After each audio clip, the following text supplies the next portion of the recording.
हम कह रहे हैं हम चार बच्चे, एक राम के काम के, एक महाकाल के काम के, एक देश के बॉर्डर के नाम के और एक देश की सत्ता के नाम पे हम देंगे। हिंदू राष्ट्र तो है, रहेगा। मेरे तो ऑलरेडी 4 है, मैं तो 5 और छठे की तैयारी कर रहा हूँ। उल्टे तवे पे रोटी बनाएंगे तो कर्म भी उल्टे ही होंगे। नहीं करेंगे, जब और करेंगे तो हम भी करेंगे।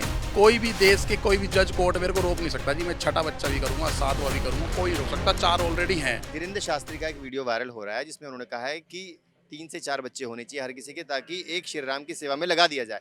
सहमत है? बिल्कुल बिल्कुल सहमत है और ऐसा होना भी चाहिए। देखिए, हम लोग तो शुरू से कहते रहे, एक तरफ एक विशेष समुदाय चिल्ला चिल्ला के कहता है कि बच्चे अल्लाह की देन है, तो हमने कब कहा कि बच्चे हमारी भगवान की देन नहीं है? आप लोग एक तरफ 2 बच्चों का कानून किस पे थोपते हो? हिंदुओं के ऊपर। नसबंदी कराकर ट्रांजिस्टर, साइकिल और मकान बांटने का काम किसके लिए करते हो? हिंदुओं की जनसंख्या रोकने के लिए। ये फैसला तो बहुत पहले लेना चाहिए था, क्योंकि हमारे किसी भी धर्म ग्रंथ के अंदर नहीं लिखा हुआ है कि हम 2 बच्चे पैदा करेंगे। बिल्कुल शादी हो गई है, हमारे 2 बच्चे हैं और भगवान की इच्छा से और भी होंगे।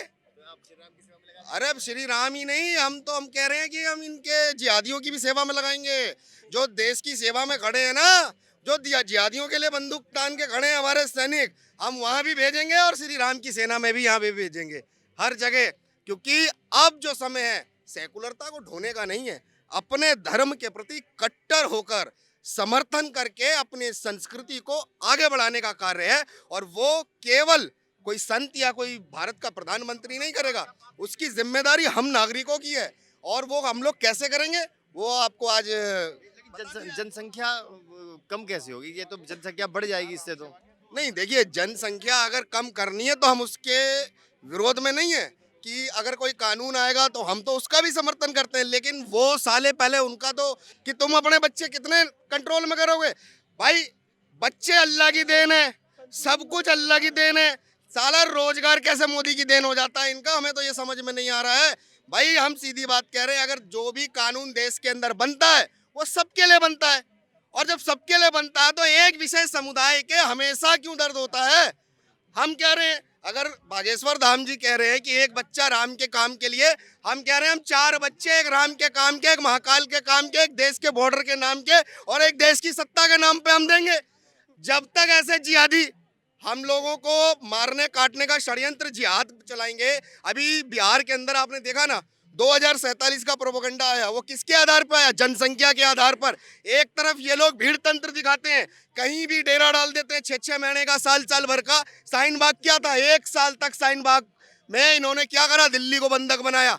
ये सब क्या था? ये भीड़ तंत्र से चलने वाले लोग लोकतंत्र को भीड़ तंत्र से डराने का प्रयास करेंगे। तो हम तो सीधी कहते हैं, हमारे 4 बच्चे चारों देश की सेवा में और राम की सेवा में उतारेंगे। हिंदू राष्ट्र तो है, रहेगा। भाई, सीधी सी बात है, ईमानदारी से मान जाओ। भाई, विशेष समुदाय नाम लेने में भी, भाई अगर मैं आपके सामने नाम नहीं ले रहा हूँ ना, समझदार को इशारा काफी, वो समझ जाएंगे उन्हीं के लिए। क्योंकि अगर हम हिंदू राष्ट्र की बात करते हैं ना, तो इनके पेट में दर्द होता है। एक बात बताओ, बहुत अच्छी सी बात है, जो कौम ये कहती है कि हम अल्लाह के सिवा किसी से नहीं डरते, भाई साफ दिख रहा है कि भारत की संस्कृति सनातन संस्कृति है। और जो लोग कहते हैं ना कि भारत किसी के बाप का नहीं, सुनो भाई, भारत मेरे बाप का था, बाप का है और मेरे बच्चों के भी बाप का रहेगा। तुम्हारे बाप का है या नहीं? पहले कागज दिखाओ। वो कागज नहीं जो तुम्हारी बकरी खा जाती है, वो कागज नहीं, पहले अपने दिखाओ।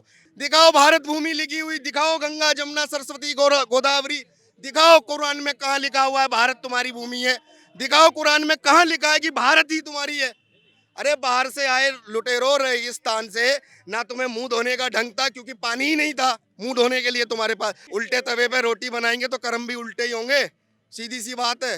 और रह गई बात भारत की संस्कृति, जिसपे राम मंदिर का भव्य निर्माण हो रहा है, और जो लोग सोच रहे हैं कि भारत हिंदू राष्ट्र बनेगा नहीं, जिस दिन मोदी जी नींव धरे आए थे उसी दिन हिंदू राष्ट्र की नींव आ गई थी रख के। और जिस दिन मंदिर बन के तैयार होगा और उसकी ध्वजा जब लहराएगी शीर्ष पे, क्योंकि तुम लोगों ने जितना करना था कर लिया, अब तो हिसाब 30,000 मंदिरों का लिया जाएगा। क्योंकि आज तुमको एक मंदिर हजम नहीं हो रहा, एक मंदिर हजम नहीं हो रहा। और सोचो, जब हमारे 30,000 मंदिरों की जानकारी हमें है तो हम कैसे शांति से बैठ जाएंगे? जब आप एक न्याय से लिया मंदिर, हमारा आराध्य प्रभु श्री राम का मंदिर, तो तुम हजम नहीं कर पा रहे हो, उसे भूल नहीं पा रहे हो, तो सोचो 30,000 मंदिरों के वारिसदार हैं हम, उसके वारिस हैं। 30 के 30,000 मंदिरों का हिसाब लेंगे, याद रखना। और हमने अगर घरों पे से ही ऊपर से हाथ हिला दिया ना, भग जाओगे, ये भी याद रखना, क्योंकि हमारी आबादी सीधी 80 करोड़ से ऊपर है। और अभी तो केवल तुम 2-4% लोगों की आवाज को बर्दाश्त नहीं कर पा रहे हो। जिस दिन इस दिल्ली की राजधानी के अंदर 5 करोड़ हिंदू आकर डेरा डाल गया, मैं कह रहा हूं पूरी की पूरी सत्ता बदल जाएगी। उसी दिन हिंदू राष्ट्र हर घर में फैल जाएगा, ये हकीकत है। 2-2 हजार 3-3 हजार की संख्या में बैठते हैं ना बॉर्डर को सील करके। जिस दिन हिंदू सड़कों पे आ गया, इस पूरी दिल्ली को घेर लिया, सिर्फ 5 करोड़ हिंदुओं। और अगर आपके चैनल के माध्यम से सुन रहे हो हिंदुओं, याद रखना, एक दिन का आह्वान होगा, एक दिन का, जिस दिन भी होगा, काम धंधे पानी सब छोड़ के दिल्ली की तरफ कूच कर देना। 5 करोड़ हिंदुओं, उसी दिन हिंदू राष्ट्र बन जाएगा। कोई सरकार नहीं बनेगी, तुम्हारा हिंदू राष्ट्र, तुम्हारी विरासत, तुम्हारी पीढ़ी का तुम ही बनाओगे और तुम ही दोगे, कोई सरकार नहीं। सिर्फ सरकार अब मानेगी, क्यों? क्योंकि बिठाने वाले भी हम, सरकार हम बनाएंगे, हिंदू राष्ट्र हम बनाएंगे। मेरे तो ऑलरेडी 4 है, मैं तो 5 और छठे की तैयारी कर रहा हूँ। कोई कोर्ट, कोई जज, कोई सुप्रीम कोर्ट, कोई भी देश के कोई भी जज कोर्ट मेरे को रोक नहीं सकता जी। मैं छठा बच्चा भी करूंगा, 7वां भी करूंगा, कोई नहीं रोक सकता। 4 ऑलरेडी हैं। नहीं करेंगे, जब और करेंगे तो हम भी करेंगे। अब जो वो नहीं करेंगे तो हम भी नहीं करने के। बात है ना, तो ना अखंड भारत बनाने की जिद है। हाँ। अखंड भारत बनाने के बाद, अखंड भारत समझ रहे हो भाई साहब, जो जो गया है ना, कौन नहीं बनने दे रहा अखंड भारत? भाई साहब विशेष सुविधा है। भाई ने बोली ना कि जो किसी से नहीं डरते वो हिंदू राष्ट्र से डर गए। अब अखंड भारत से तो उनका धुआं निकल जाएगा। अखंड भारत के बाद फिर एक पाकिस्तान बनाएंगे, अखंड भारत के बाद बनाएंगे, और इनको वहां धक्का नहीं वो है इनका, वो अरब का, वो अरब के जो है गरम गरम रेगिस्तान है इनके, वहां भेज देंगे इन्हें वहां। आप देख रहे हैं सौगंध टीवी, सौगंध वतन की।